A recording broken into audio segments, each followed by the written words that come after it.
Will you go see the order of the course? Not I. I pray you do. I am not gamesome. I do lack some part of that quick spirit that is in Antony. Let me not hinder, Cassius, your desires. I'll leave you. Brutus, I do observe you now of late. I have not from your eyes that gentleness and show of love as I was wont to have. You bear too stubborn and too strange a hand over your friend that loves you. Cassius, be not deceived. If I have veiled my look, I turn the trouble of my countenance merely upon myself. Vexed I am of late with passions of some difference, conceptions only proper to myself, which give some soil, perhaps, to my behaviours. But let not therefore my good friends be grieved, among which number, Cassius, be you one, nor construe any further my neglect than that poor Brutus with himself at war forgets the shows of love to other men. Then, Brutus, I have much mistook your passion, by means whereof this breast of mine hath buried thoughts of great value, worthy cogitations. Tell me, good Brutus, can you see your face? No, Cassius, for the eye sees not itself, but by reflection, by some other things. 'Tis just, and it is very much lamented, Brutus, that you have no such mirrors as will turn your hidden worthiness into your eye, that you might see your shadow. I have heard where many of the best respect in Rome, except immortal Caesar, speaking of Brutus and groaning underneath this age's yoke, hath wished that noble Brutus had his eyes.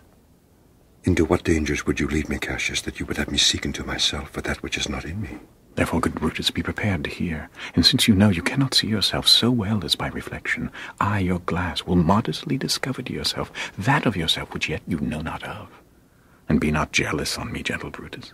Were I a common laughter, or did use to stale with ordinary oaths my love to every new protester, if you know that I do fawn on men and hug them hard and have to scandal them, or if you know that I profess myself in banqueting to all the rout, then hold me dangerous.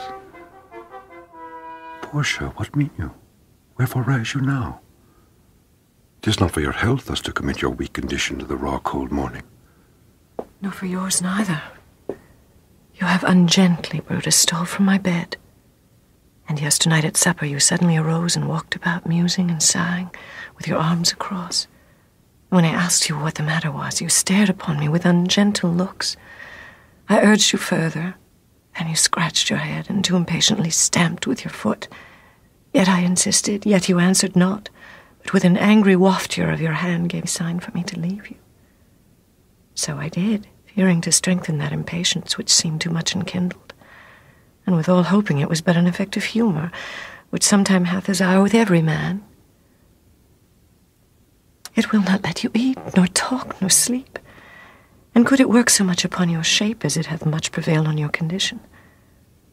I should not know you, Brutus. Dear my lord, make me acquainted with your cause of grief. I am not well in health, and that is all.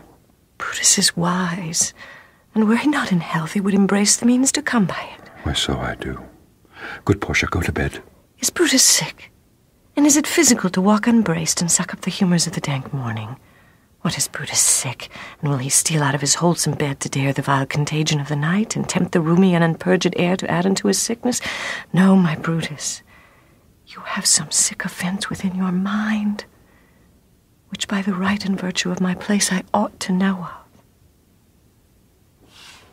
And upon my knees I charm you, by my once commended beauty, by all your vows of love, and that great vow which did incorporate and make us one, that you unfold to me yourself, your half, why you are heavy, and what men tonight have had resort to you, for here have been some 6 or 7 who did hide their faces even from darkness. Kneel not, gentle Portia. I should not need if you were gentle, Brutus.